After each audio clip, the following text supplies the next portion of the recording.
aussi koyeba biso activiste linga koloba mutu oyo akorepresenta kabana bato oyo bazana minoko me bakokoloba te ngasi kona koloba na place na bango. Merci parce que bato yango basali nini bazali kaka kotala so na télévision n'est-ce pas moyen ba répondre ezali te. Mais na banza ser na ngai na poko le foza na quelque chose na table parce que depuis tout ça qui émission ya nini ya Noah. Ya Noah n'est-ce pas o invita inga lobi que frère ya kana mitoko ko traiter sujet tali colère parce que on peut ça une promesse. Na yebi ke na prometa ki na kolobela makambo ya colère pour na boy na ko toucher situation tali nini. Ya colère pour tolinga ko combiner des programmes te na mkolo wana eko sifi te to lobela Noé peut-être lobela kanda ya Nzambe. Yo lobela ke frère o prometa émission ki okoyana émission etali nini ya kanda ya kanda ya wana banza na poko lelo tozali kolobela situation nini lisuma ani ya couleur kanda colère ni par définition nini yango lisusu yoko yoko kanisa colère ezali mutu aza na kanda asiliki wana nde babengi colère wana yebani mais sikoyo définition ya colère ezali vima nini au juste bon ezali mutu ayoki vérité epuis esali ye epesi ye kanda. Voilà la définition de colère. Bien, la base de colère, il y a excès d'émotion. Bon, maintenant, il la émotion. Émotion, il y a émotion, il y a émotion. Mais ce qui est excès d'émotion est lié. Et le qui est l'eau est excité par l'air, l'énergie. Et puis, il y a causé une destruction, n'est-ce pas? Dégâts, et ça, les mis. Nani, soit, n'a pas bête. Nanini nakoloba nakozobadisa ndenge na ndenge et provoquer dégâts ya nani ya yo na ya bato mususu n'est-ce pas nzoi sansa kasi bon soki ezalaki santé est-ce que soki okaki mutu depuis aza na kanda bon bakende na hôpital émotion n'est-ce pas bato mususu bape bazwi batension bon Musumvio mo mama baba eko pese nouvelle maman no akufi et puis ça nini epesi kanda et puis mbala moko akufi mutu musupa kesu ko boma mutu mususu ke yo mto boli mwana ngai ba yesa ngo zandoki ata mona baba preve za na ngote mepoka ba yebise ala yesu nga n'est-ce pas colère n'est-ce pas merci mama Ani na banza makambo ya mike oyo koyiko retenir na likambo etali colère na bandeko bozali kolanda biso boye ba yete eloko ba bengi kombo ya kanda wabengi rage kanda soki leki makasi ekomi rage epesaka toujours destruction oyo kozala ya nzoto destruction oyo kozala ya molimo destruction oyo ekoyi mpe kozala na barelation oyo ezali nango na bato na société ekoyi mpe kozala eruine santé na yo ekoyi mpe kozala ke elongoli esengo na yo na esengo ya bato baza na pembeni nde biloko oyo bandeko na ngai yango tokolobela na mpoko lelo concernant colère yango wana est-ce que colère Bible epekisi yango mona ndimi teke Bible apekisi colère pona kati ya Bible pe colère eza kuna colère ezali pas est-ce que Bible esepeli korekomende obaza pe na colère bon esepeli mais sikoyo bacolère yango na banza eza basorte mibale Bible aza koteya biso toza na colère oyo ya kopanza te nayebi na te metire ke baobalalaka émission oyo eza émission chrétienne tokoki kodéveloppe eloko te soki totouche malako na Nzambe te yango wana mateya ya mpoka lelo ekolekela mingi na mokanda ya baefeso na chapitre 4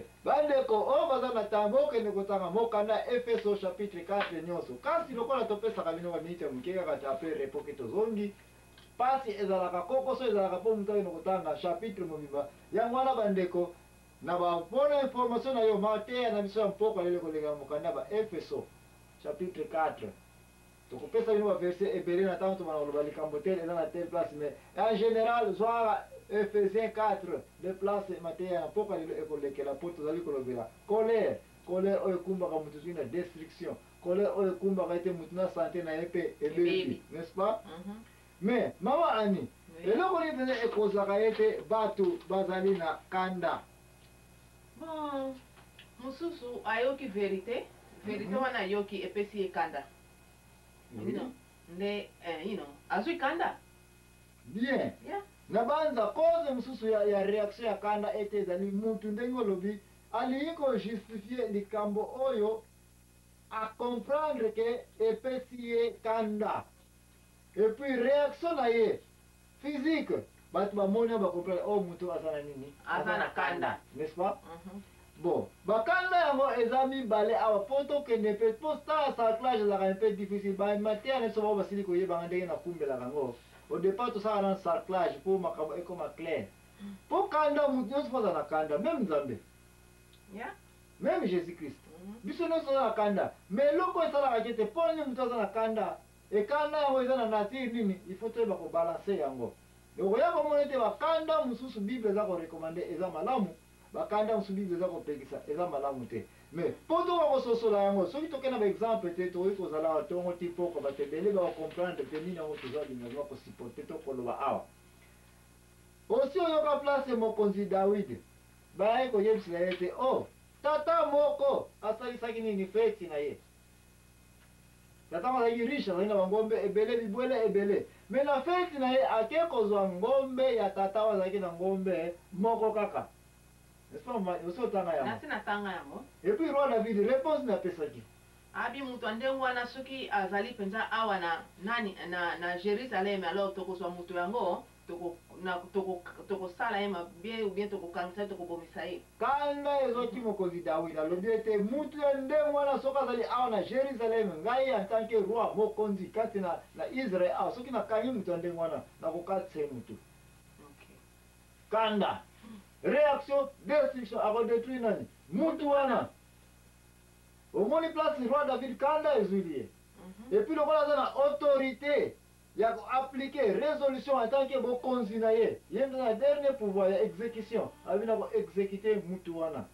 Et lui, il a été colère quand il y a un Mutu. Au moins, il a la colère. Il a aussi dit qu'il y a mais conclusion, il y a un souka. Décision, punition, et kozala.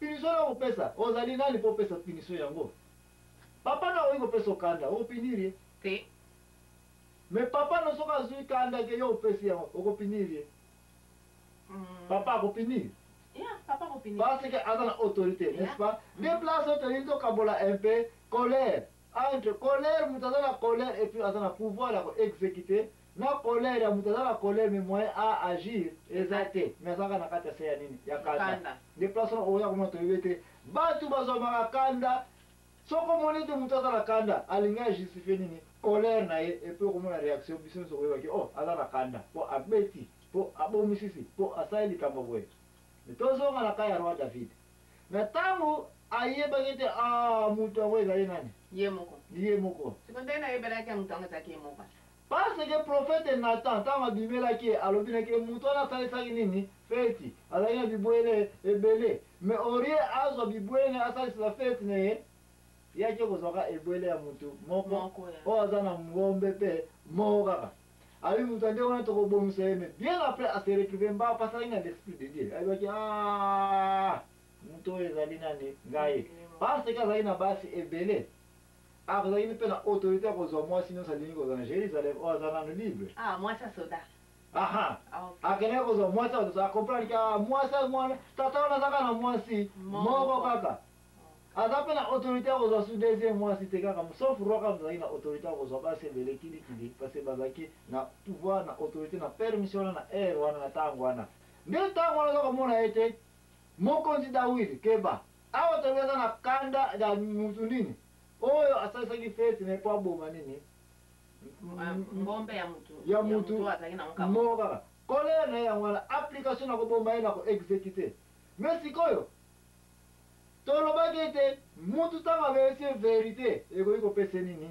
colère sikoyo roi David ayoki vérité acomprendre mpe vérité yango eza applicable na nani na ye moko ye nini yebisama nini yango eyaki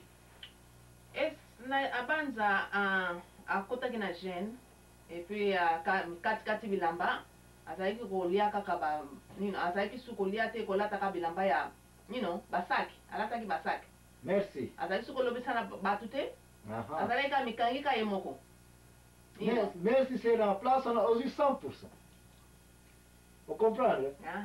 Nde mpona koyebisa ete colère awa sikoyo tonto balance bandeko bayebi koma nga na bana émission nanga ezalaka mpe techniquement difficile koma tobandelaka yango mais na suka to na katikati okoyeba okomona ete awa tonto divise sikoyo colère a partir ya ka exemple ya roi David na tonto balance de colère ya autorité aza na yango ya directement ke moto nyonso na moi na kobomisa ye ako appliquer autorité na ina mutama.